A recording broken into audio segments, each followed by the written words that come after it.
Good afternoon, ladies and gentlemen. Good afternoon to our speaker for today, Mr. Muhammad Shahidi. It is my pleasure to welcome all of you who has joined us. Thank you for taking the time to attend this webinar today. We appreciate your presence. The webinar today is a part of a series of webinars focusing on Malaysia's competitiveness, performance, and ranking. These are evaluated and reported every year by international organizations. IMD, short for International Institute for Management Development, publishes this performance in their World Competitiveness Yearbook. In short, it's WCY. And the World Economic Forum, in short, is WEF. They also publish this competitiveness performance in their Global Competitiveness Report. In the recent World Competitiveness Yearbook 2020, Malaysia's competitiveness ranking has slipped, meaning it's dropped. Right? So all of 63 countries assessed by IMD, our position since last year, 2019, dropped from 22nd position to 27th position this year in 2020. So there's a drop of 5 positions from last year. The overall competitiveness rank is calculated based on 255 criteria. That is made up of 2 kinds of data, soft data and hard data. There are 163 hard data and 92 soft survey data. So all these data going to support the 4 categories of factors, or what we call the competitiveness factors. The countries are being compared against. The 4 factors are the economic performance factor, the government efficiency factor, the business efficiency factor, and the infrastructure factor. So in our webinar today, our speaker, Mr. Muhammad Shahidi, will be presenting on criteria on secondary school enrollment. Right? So this criteria is a sub-factor called education. And this education sub-factor is falling within the one of the 4 factors, namely the infrastructure factor. Mr. Shahidi will share with us the highlights and drivers of our current IMD ranking of this criterion. He will also share with us the recommended initiatives that can help Malaysia to improve on our current ranking on this indicator in the future. Before I hand over the session to our speaker, let me introduce Mr. Muhammad Shahidi. Mr. Muhammad Shahidi is the CEO of Tel & Search Company. He has vast experience in multiple industries, from retail to logistics to education. Among other things, Mr. Shahidi is passionate about 2 E's. 2 E's, entrepreneurship and education. Yeah. Let me talk about his passion in the first E, entrepreneurship. Yeah? Mr. Shahidi is not just your typical entrepreneur. He is a serial entrepreneur. Like a serial killer. Just a joke. For those of you who don't understand what this means, you might be wondering what this serial entrepreneur is. Let me fill it in. A traditional entrepreneur usually does not start another business, along with the existing one that he founded, fearing that he might neglect the ongoing business. And so normally traditional entrepreneur will start a business, and this entrepreneur will just stay with it. However, a serial entrepreneur can take this brave decision of starting not one, but multiple ventures, one after another. So to be a serial entrepreneur, Mr. Shahidi is great in connecting with people. The first day we met, he's the first one who made the contact and break the ice and come and say hello to me. I was like taken by surprise. So Mr. Shahidi has gone into multiple ventures. He continually comes up with new ideas and start new businesses. He started Wardah Edu Center in 2008, right, before founding a social enterprise called Fatu Ilmi in 2010. He continued with other pursuits and was featured in the top 100 startups by startupmalaysia.org in 2011. His passion in the second E, now we go into the second E, education, can be seen in his continuing education and professional development. Mr. Shahidi was the pioneer in the first batch of CEO at Universities program at the University Kebangsaan Malaysia. In 2013, he was rewarded by the SMB Corp to study Advanced Leadership program at the University of Oxford.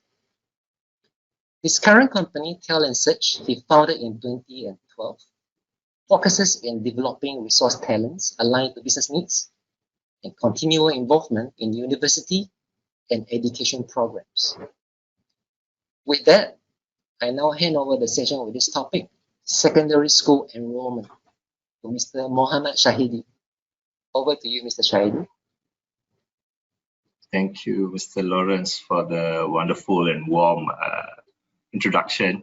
Thank you. To be honest, before we start, I think I am very honored to be able to be here to speak about secondary school enrollment, about education, which is, as Mr. Lawrence rightfully said, although I never mentioned to him, I'm very passionate about entrepreneurship and education. And education is something that is very close to my heart.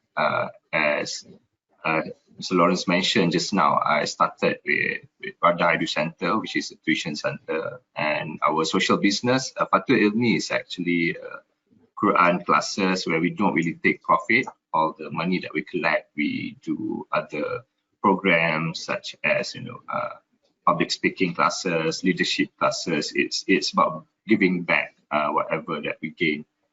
And from my experience in dealing with education and in dealing with kids especially, I realized that there are potential and talent that is hidden in them that we don't really analyze. And that's the reason why we started Talent Search, which is a company where we try to have a more holistic assessment. We use big data analytics. We use all sorts of mediums to collect data, to analyze, and we focus on human capital. And from the intention of focusing on students, university uses us, and from university now it's into HR. So now we are like a company focuses on human capital. So we have psychometric tests, survey. This is something that we always do, actually, research. We work with researchers from other universities, local universities, and we do all this. We help in terms of gathering data. We have web scraper, we have all this survey and psychometric tests. So we will gather all the data and we'll do analytics and we'll support whatever the researchers need. And again, as I mentioned just now, I was so fortunate to be able to work with MPC. I'm grateful for the opportunity. And today I'll be focusing on secondary school enrollment, which in itself means enrollment ratio for all programs. I'm going to read text, where it's about school age enrolled in secondary school. And they'll look at it in terms of percentage, meaning if we say we have 90 points, it's basically 90% of our students enrolled in secondary. And typically, it is conducted at the beginning of the school year. Awal tahun sahaja, they'll look into our data, and it does not reflect actual attendance or dropout rates during the school year. And can I just go straight with the presentation, Mr. Lawrence? Yes, I think you should. We're looking forward to hearing from you. It sounds like you are the right candidate to introduce to us this enrollment issue here in Malaysia. So yes, please start anytime as you wish. Thank you. Thank you. As Mr. Lawrence mentioned just now, this is actually a World Competitiveness Yearbook, an annual report where they look into our ranking. And in terms of secondary school enrollment, Malaysia is currently ranked currently is in number 40, 2020. Last year we were in number 37, meaning in terms of enrollment we've dropped our ranking from number 37 to number 40.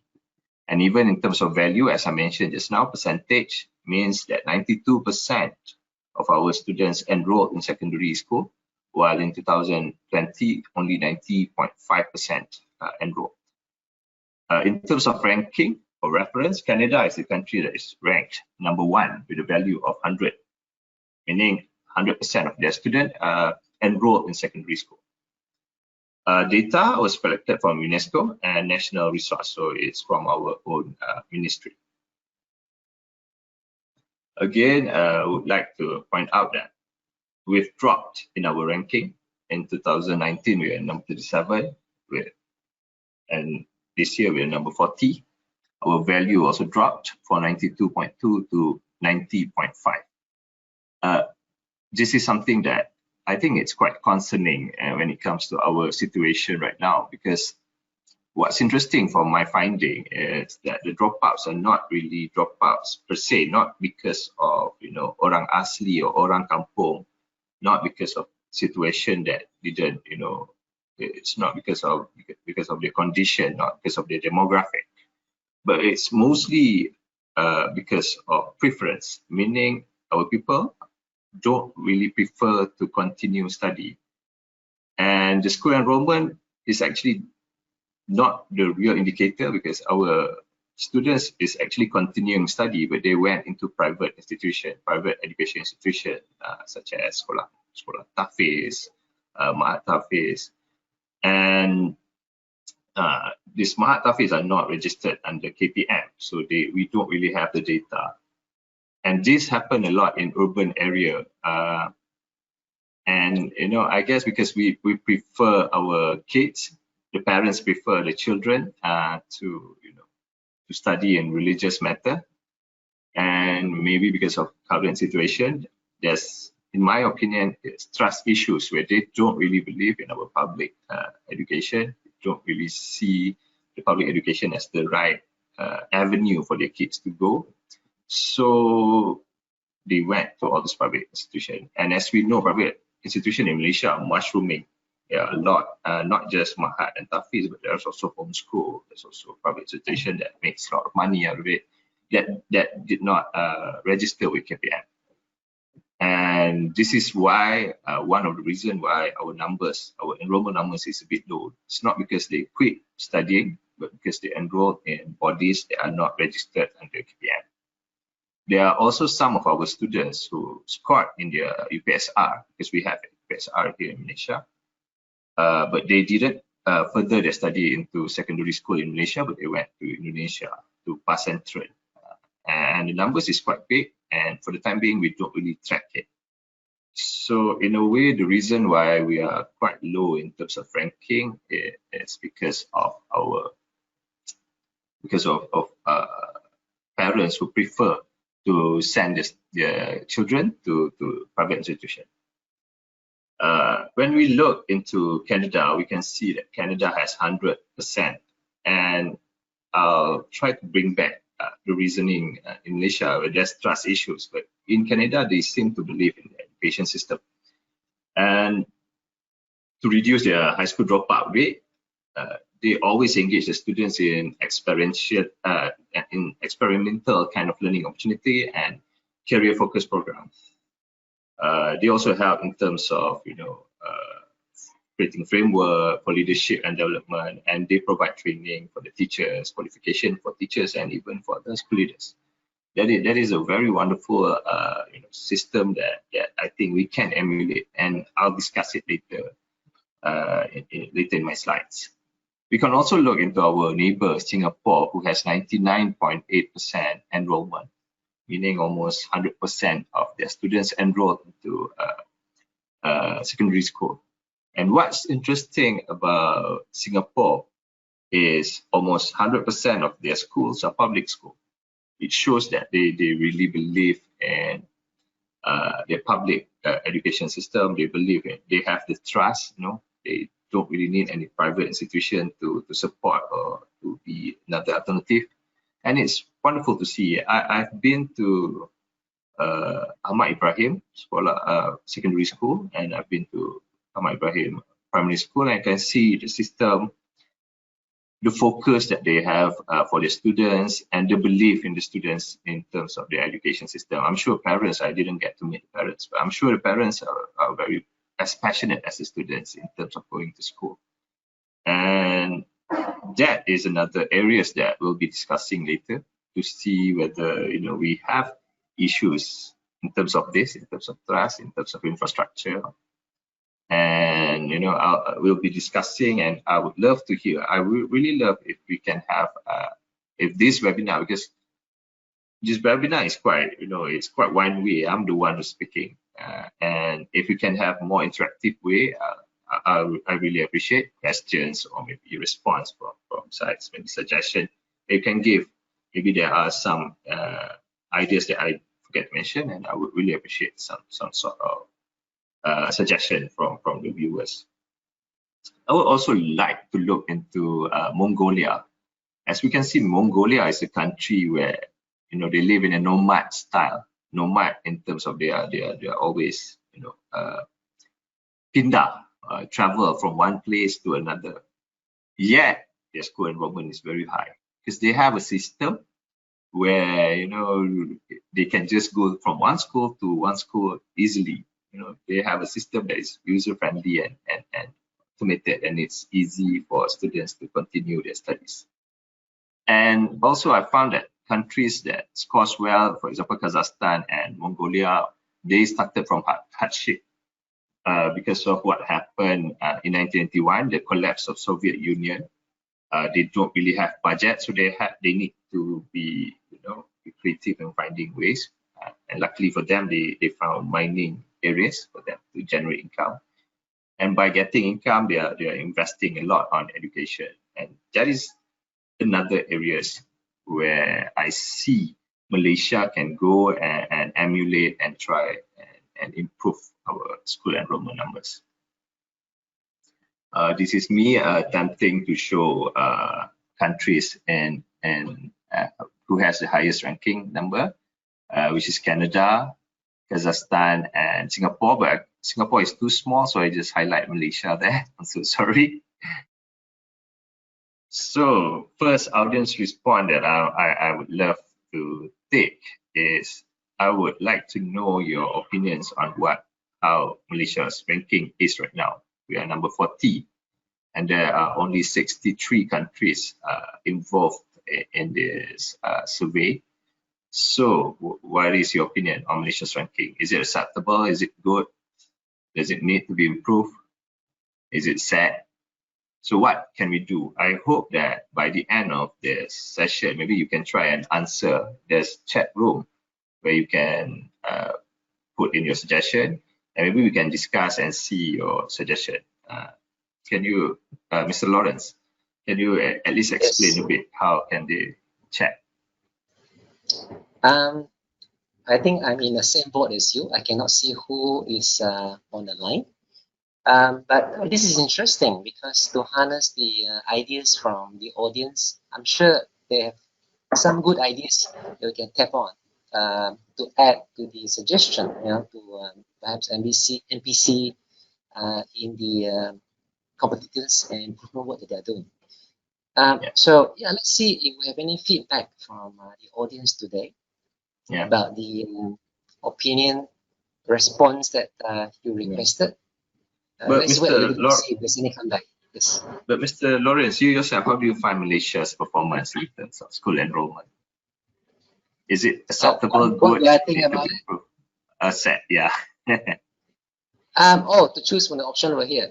Yeah. Or maybe you have your own opinion.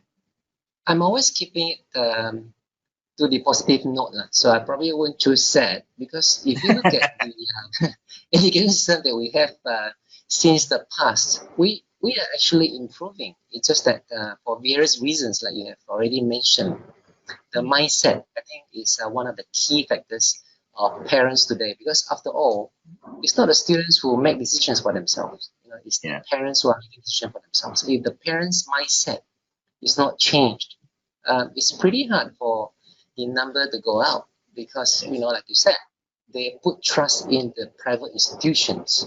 They put trust in the institutions in overseas.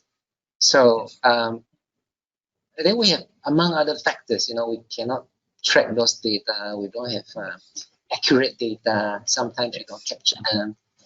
So it's tough. If you want my opinion as a Malaysian, well, I would say it depends. It depends who you are comparing against. Yeah. If you are comparing against our neighboring country, I won't say we are the worst. Yes. Yeah, we are even not. though we're the best, we are not the worst. Yes. There are Indonesia and Thailand are who are behind us. exactly. So I think my option will be probably from the medium up, Yes. if you say. So it depends on who we're comparing against.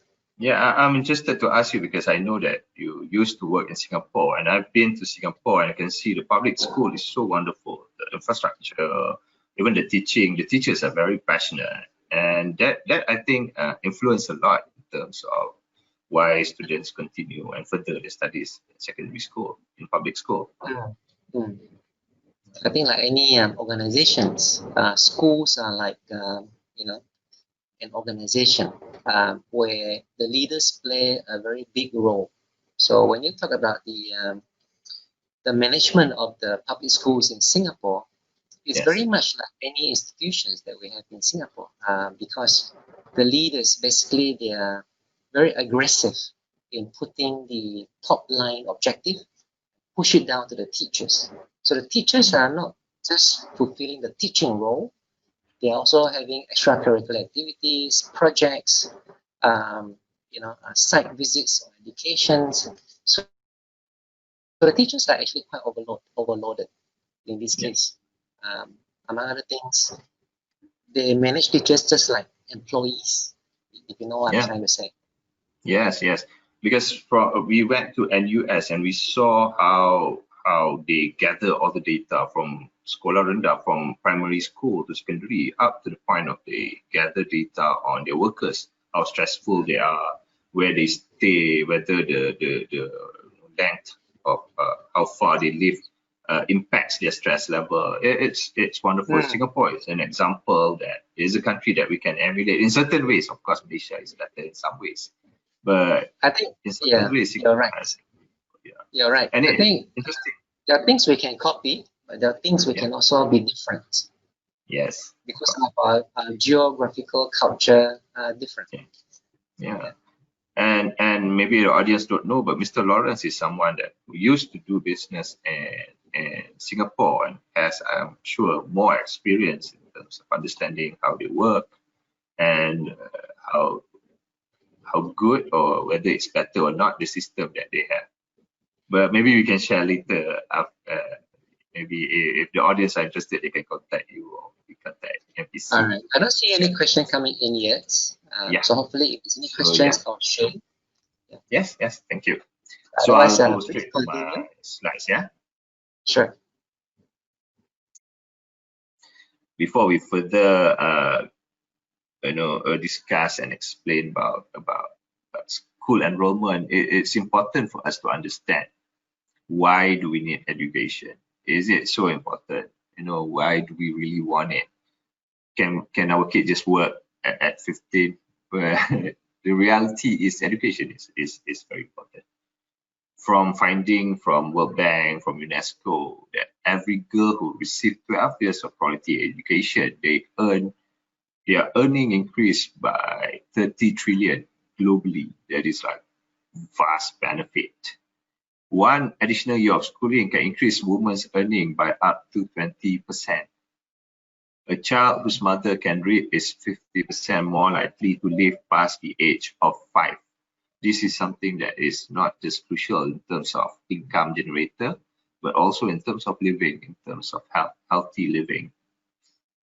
And 420 million people would be lifted out of poverty with secondary education. So it's very clear that investment in education is crucial, it's important, and it should be emphasized, should be emulated.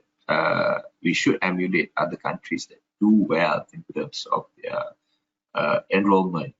So to further understand, we'll try to see key authorities and regulators. Here in Malaysia, the one who makes all the decision is the Ministry of Education. Ministry of Education is the one who controls all the State Department of Education, government school, and even private school and education institution.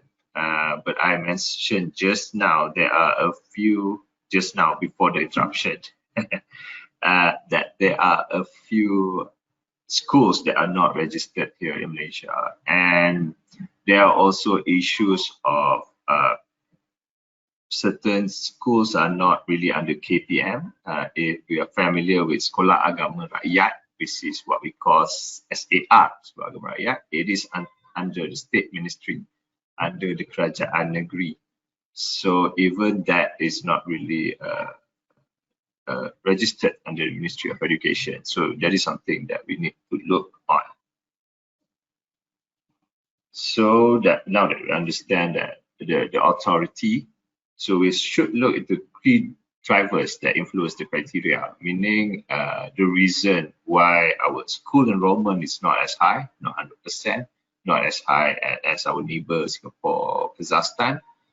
And this is something that based on research, based on my finding, I found that these 5 is the biggest reason, the biggest drivers that influence why our school enrollment rate is not as high as we wish. First, as we discussed before, it's data on students in private institutions. And to be honest, I would even say our data are not really fully recorded, are not fully documented. For government school, public school, we do have aplikasi Pangkalan Data Murid, APDM, where they compile all the data, but there are certain data that is not traceable, that is not in the system. And again, the issue is not orang asli or orang kampung, but more towards urban areas, KLJB, Penang, where parents send the children to private education institution to all this. Not really SAR, to all this Mahat Tahfiz that is, privately owned and are not registered under KPM. Here in Malaysia, to give you a bit of understanding of our Sekolah Agama system, we have SMKA, we have Sekolah Agama Bantuan Kerajaan, SABK. This is school that are under KPM. So we as parents, if our children are being, if we are thinking of, pursuing our children to Sekolah Agama, this is a good safe bet actually. SMKA and SABK, this is under KPM. So they have their SOP, they meet the regulation, and it's proven the teachers are well qualified and etc. And there are also Sekolah Agama Rakyat, SAR. This is under Kerajaan Negeri, State Ministry.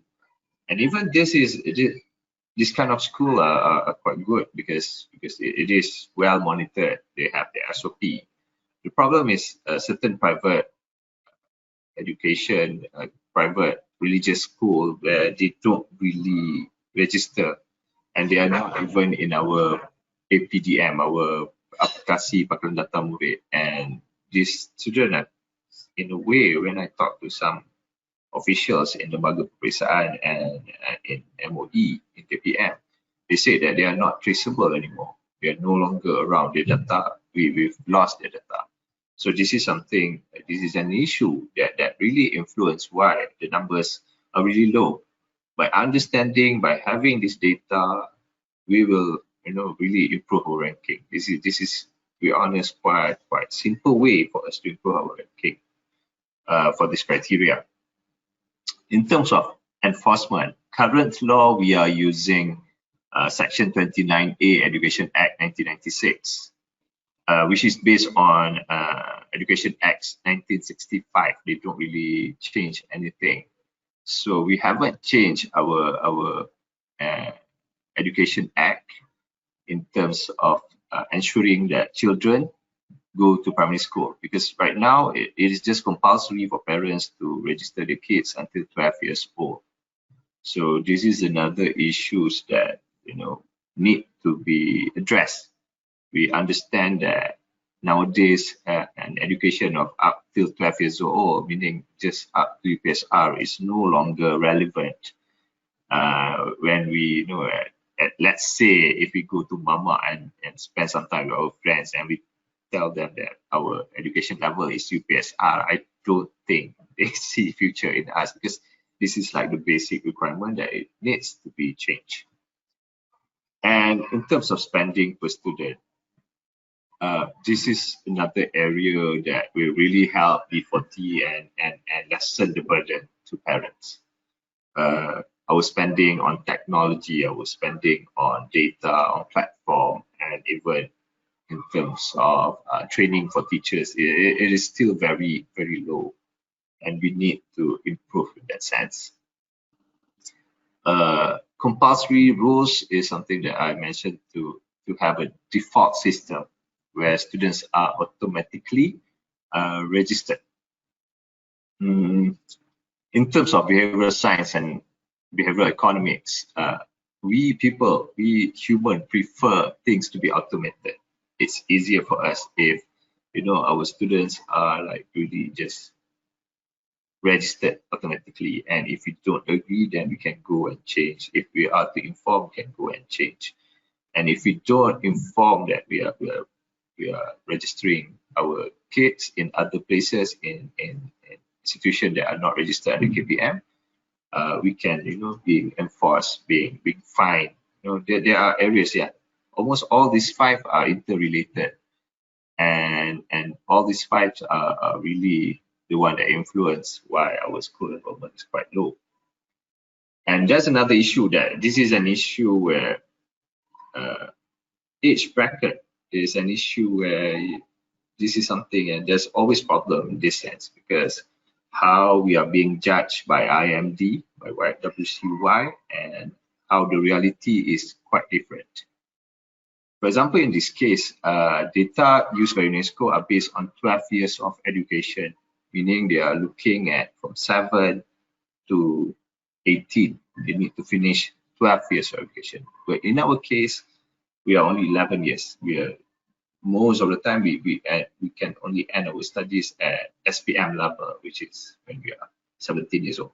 So there's some misunderstanding, but this is an area where we don't really fulfill the points, the requirement that are needed by IMD and WCY. So again, although we do have quite a long break just now, but I would again prefer or would love to have audience respond. Do you agree with the area, the drivers, or do you have any other ideas on how that things that may influence why our students are not enrolled in secondary school? And if yes, if you have idea, can it be implemented? Because this is something that I see as something that when I first started doing this research, I'm a bit baffled. I'm a bit surprised that our numbers are a bit low, because I don't really know anyone who doesn't continue their study to secondary school. So do you have any ideas, or do you agree with drivers? And maybe you can write down, and maybe we can look at the chat later and discuss with me and Mr. Lawrence on how maybe this is something that I didn't realize and should be emphasized on, and it would be interesting. And I guess I'm not going to stop that long for that. Mr. Lawrence, I'll continue. Is it okay with you?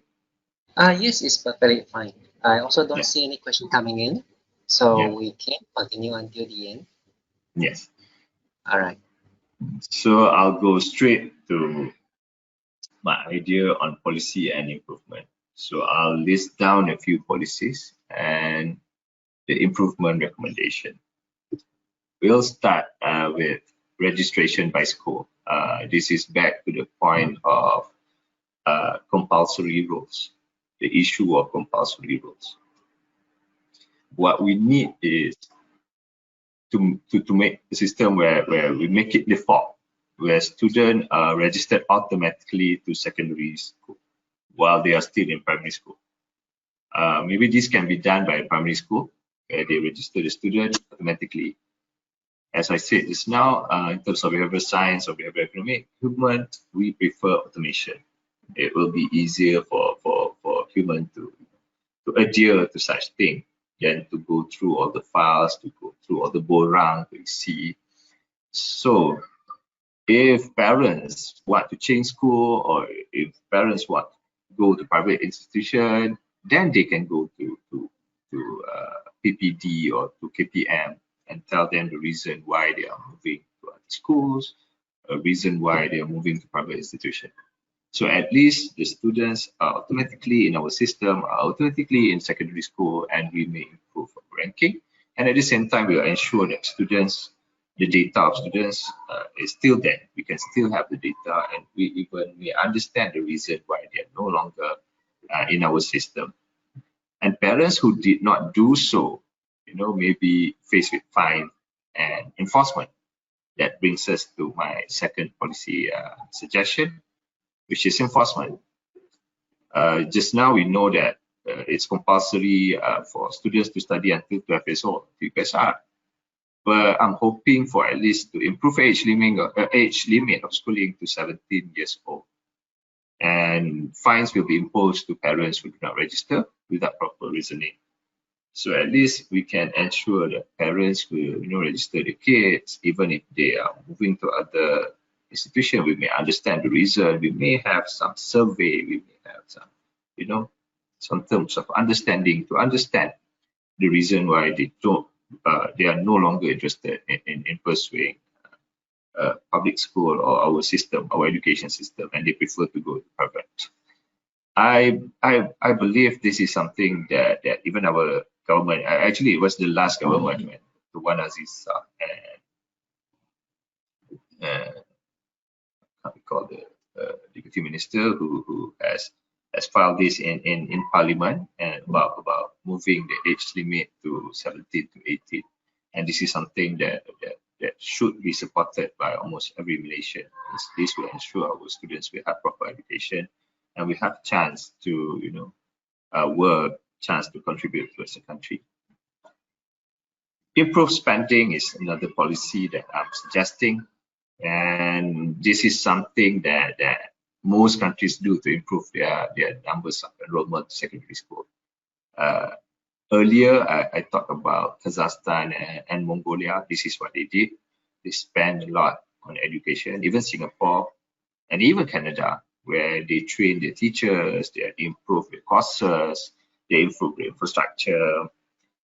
And in terms of spending, there are so many areas to spend on, and to lessen the burden, to make it easier for parents to register, will be one of the best way for us to increase the number of enrollment. And I believe in investing in terms of technology for us to have a platform.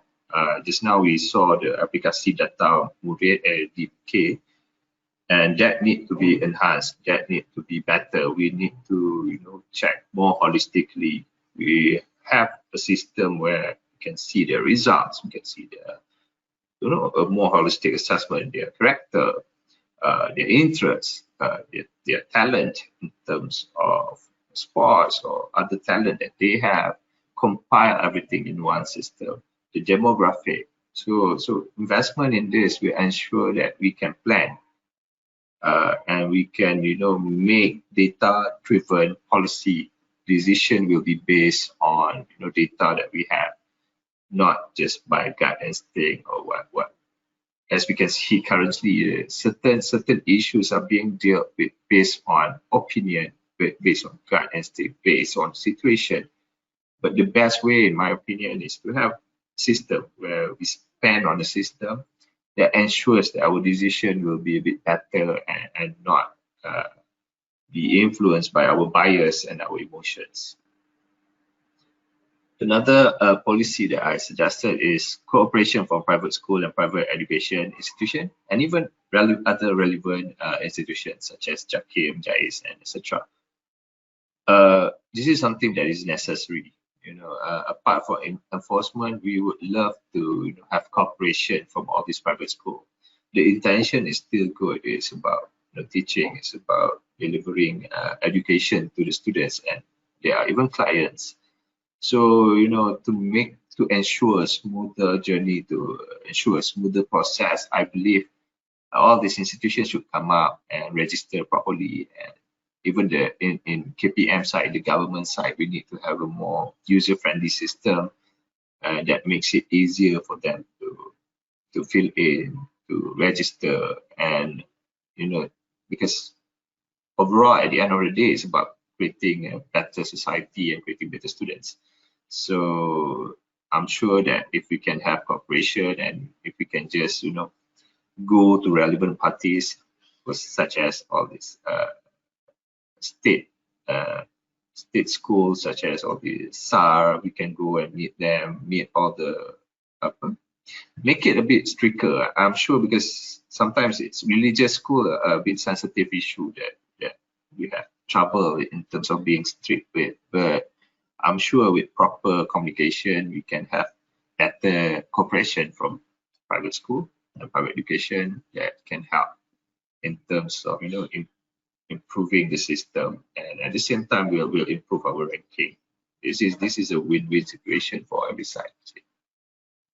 And in terms of age bracket, I think the relevant authorities, the relevant bodies should go and explain to IMD this is something that we've been doing, and to change our age bracket from 7 to 18 compared to 7 to 17 is, I think, quite hard. It will take time, and IMD should understand that this is our schooling system and this is how it works. So I guess maybe MPC or our MOE, KPM can help in terms of delivering the message to IMD. This is a simple strategy that I guess certain things can in terms of timeline, we can help, especially identify a number of students in private institutions. This is something that we can go and send. There are a lot of initiatives by KPM. For example, there's Ziarah Chatna last time they did, where they go to all schools, they go to all the homes to understand the issues why they don't enroll in secondary school. And we can do the same going to all the private institutions. We can work with orang kampung, with people there, people in the institution, to understand where is the school. Maybe we can go and meet and identify the actual numbers of students in all these private institutions. Enforcement is something that can be done and can ensure a smooth system delivery. Sometimes it requires enforcement for us to move, for us to change. So enforcement will really help. We can work with the relevant authorities, and we can help in delivering the enforcement.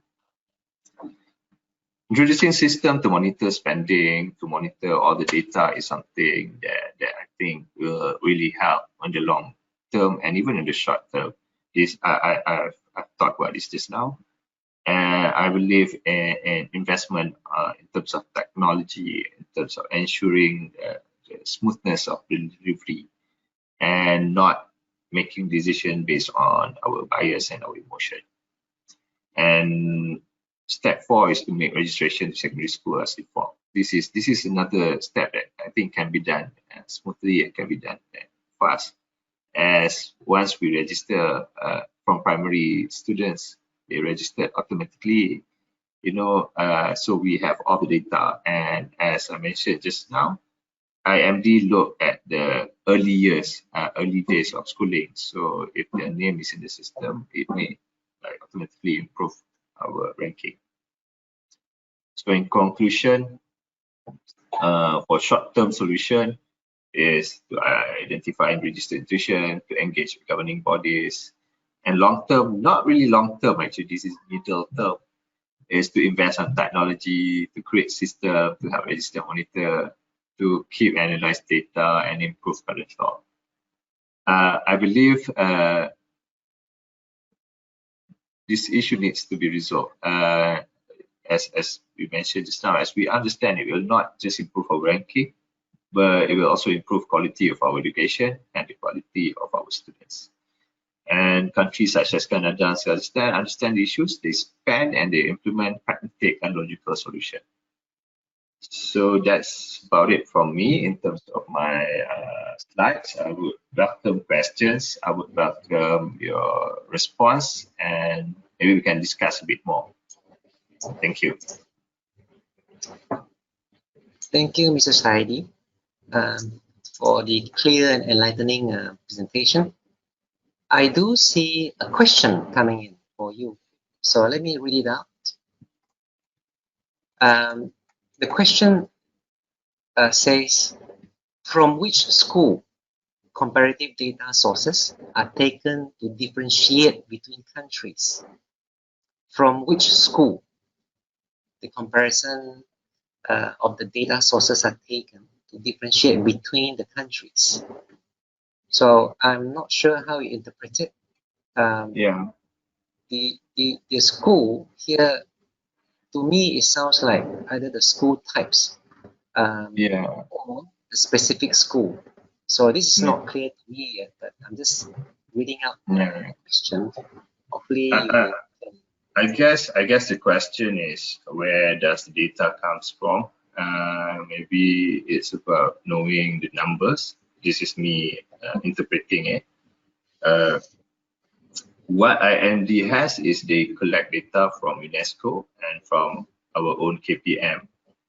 And in terms of KPM, how we collect data is, of course, from our registration, sekolah rendah, sekolah menengah, primary and secondary school. And that is where the data was gathered. But the problem right now is certain data are not being gauged. We don't really have certain data once the students went out of our system. Meaning if they go to all these private institutions that are not registered. We have this issue where there's quite a lot of private institutions are not really registered in the KPM. So once they enter secondary school, we lost all this data. So I'm not really sure how the correct answer, but in terms of interpretation, I guess it's the source of the data. So that's my answer, Mr. Roberts. I interpret the same as you, because it would be a humongous list of names if we're just talking about which school, because this is talking about country-to-country comparison. So I would go along with you in that one. So far, this is the only questions I see in the question box. There's no response, yeah? Apart from this question, I don't see any other questions coming in yet. So I probably give it a little bit of time for them to digest before they react. Yeah. That Actually, was, this is quite a simple subject matter. So it is not so complicated. It's just about improving the numbers of students to enroll into secondary school. And the number is clear. It's based on hard data. It's not based on soft data. It's not based on surveys. You can just look at the numbers. Kalau improve the numbers, if the numbers becomes bigger, then it improves our ranking. It is very clear and simple. It's just about understanding the issue. What is the real issue? Why our number is low? And improving that. If we can't settle it, if we at least can improve it, because some of it are very much can really be improved. It's quite simple actually. It's quite a simple way. It's not easy, but it's simple. It's simple to understand, but hard to be implemented. Yes, it takes a lot of effort if we talk about trying to roll this out. Maybe I have a question for you. Looking at the current situation that we have, the current pandemic, what is your opinion? How this current pandemic is going to change the school environment and the school enrollment? Will it affect the numbers going forward if the pandemic still stays? Yes. When it comes to pandemic, this is something that I just listened to a YouTube video yesterday, and I found it talks about how Sweden handles this pandemic. Actually, what we are currently trying to do, because of the numbers are increasing, we are starting to be a bit panicked, and yet some of us are asking for MCO, PKP, and students, we are worried about our students' well-being. But yet in Sweden, they just continue as it is. what they did is just like what we did right now, where we, social distancing, we wear masks, and things run smoothly. The problem with all this system is this is something that we don't really know yet, whether it works or not, whether PKP is the right way, because based on what Sweden said, PKP or MCO is a total lockdown is something that we do. It's like we are trying to kill the flies, to kill the fly using hammer, because we are using every resources kita tutup everything just to kill. Overkill. It's an Yeah, overkill. that is what the Swedish think. And certain countries, total lockdown works. So for us to say and speculate, it's quite hard. Maybe it requires studies. We need to look into it later after this settles down. But if you are asking for an opinion, I think we need to handle this smartly to ensure enrollment, to ensure students continue and further their studies. We need to relay the message in a careful way, in a smart way, where it doesn't create panic. Right now, I realize that people are quite panicked, people are quite worried, and I don't think they will stop studying. I don't think this pandemic will stop parents from sending their kids to secondary school. It's just that maybe they are going to be very cautious, they are going to be very worried. But I hope to ensure that the worries are going to be lessened. Maybe we can have a proper guideline, proper SOP on how we deliver the message, how we create campaign maybe to ensure, because you're asking quite good question, because what currently happen for our IPT student when it is something, when the decision are very rushed, they are here and suddenly they need to go back, and there's a lot of issue that comes out of that, because we don't really handle it smoothly. We don't look at data. Maybe we make decision based on emotion, based on bias, based on environment at the time. But if we have correct data, we can make better decision, in my opinion.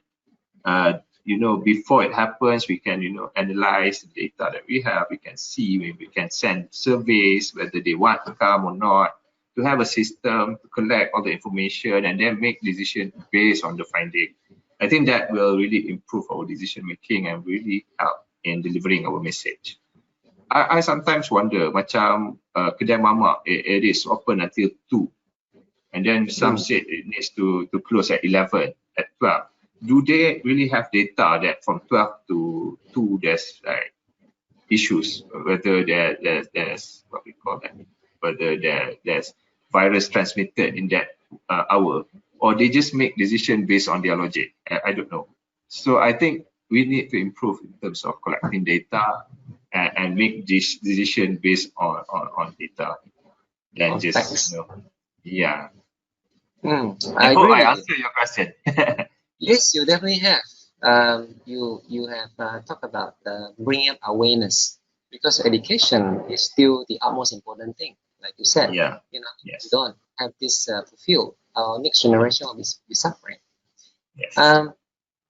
Maybe we could benchmark some private institution when they are using the inbound marketing technique, to use digital medium to try to advertise and to create awareness, to retain students, to attract students, so that they'll continue the secondary school education. Maybe we can do something more on the digital medium, considering we have the current pandemic. No, that is a very small recommendation. Yeah. When we're small, we normally were allocated after we are ending the primary school. We are being allocated to go to certain secondary school, depending on which primary school we are from. In Singapore, this is pretty much standard.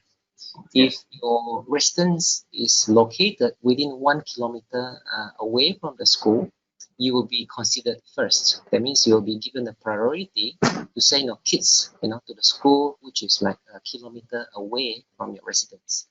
Yeah, so this is very clear. There's a question that comes in. Yes. Mr. really nice. Muhammad Aizuddin. Let me relate to you. He also talks along the same line. If I think Mr. Aizuddin doesn't mind, I will more or less read out your comments and question. According to him, he even gave us the year when he was in the primary school. His teacher brought all of them to the secondary school that is near to the primary school, for registration. So I guess that process is not new to everyone. So his question is this practice not applied anymore? Or perhaps it is actually depending on the initiative by the primary school.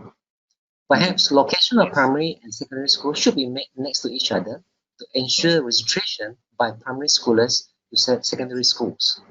I think he has question and he is also giving a suggestion. Yeah, that is actually a wonderful thing. But he's a very young guy, 2001 in primary school. Oh yes. And that is a very valid suggestion. And we are currently, there are quite a lot of schools that is quite near to primary and secondary school are quite near to each other. Yes, they are. Yeah, as he mentioned just now, I think it's initiative by his school. And I'm in KL. I have kids from primary to secondary school, and we have to fill in all the borang on our own. And we have to choose the school, and Jabatan will hantar. Jabatan will send to which school, because in KL there are quite a lot of schools in the same vicinity. So macam in 5 kilometers there may be 2 or 3 schools.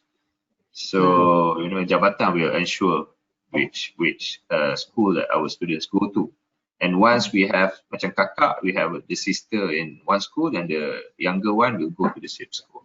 That is the system right now. But I prefer if there's a proper, better system in terms of putting all these names and having one system where everyone can just monitor it, and it's automatic. They just go to the school. It's so that it will be easier and smoother. But what Anche, I don't recall his name is Aizuddin. Aizuddin said it is something that is actually wonderful if the school initiate that, and it should be emulated. Yeah, that is one of the good way to improve in terms of our enrollment. Yeah. Thank you for that. These are all the questions and comments I see. Apart from that, there's no more question. There's no response to my. Maybe they have among themselves. Yeah. So I guess. Yeah. So in terms of overall, I like to conclude again. I think this is something that is very doable, and for short-term solution, we can improve, just like what Mr. Aizuddin suggests just now, and just like what I suggested, to have a system to just make it default, and by that way we can improve our system, improve it, to have the law enforcement will surely improve. And I guess the hardest part is to understand and to know all these private schools. But I guess we can work with community, with people in kampung to know which school is this, to really gather information, because schools is not like dadah punya center, drug center, where they are very sembunyi. Started with a good cause. You just said they are on radar. So I think now is the requires. Yeah, and they requires building, so it's not that hard to find, I guess. So maybe we can go to all this school and ensure that they will register, and ensure that we have all the students, all the data of the students. Even if they want to move to other institutions, to other countries, at least we need to have the data where they go, and we understand. So anything happen, we can ensure the safety, ensure the future and education are being covered. Like as a person who focuses on data and facts like yourself, I think we have to think about the traceability. Right? This is partly what we can do to improve the capturing of the data. So if we can trace the movement and trace on the status of those institutions, the data quality should be improved. Yes. Yeah. I think because if we talk about opinion, you can just use mine, you know. Everyone want their opinion to be used. But if you have data and figures, it is actually a better way to make decisions. Yeah. It is. Yeah. Okay. Well, I would like to thank you, Mr. Shahidi, on a very clear, convincing, and very enlightening presentation. I'm sure many will be benefited with this sharing of the video. Well, if there's no more question coming in, perhaps we can conclude this sharing. So once again, thank you to our speaker today, and also thank you, Mr. Lawrence. Thank you to the people who have dialed in. We appreciate your questions and your comments. So we are going to have more future series on this competitive talks. So hopefully we will get continual participation from people around. So with that, let's conclude the webinar talk this time. Yeah. Thank you again, people. Thank you for the opportunity. See you again. Bye-bye. Bye.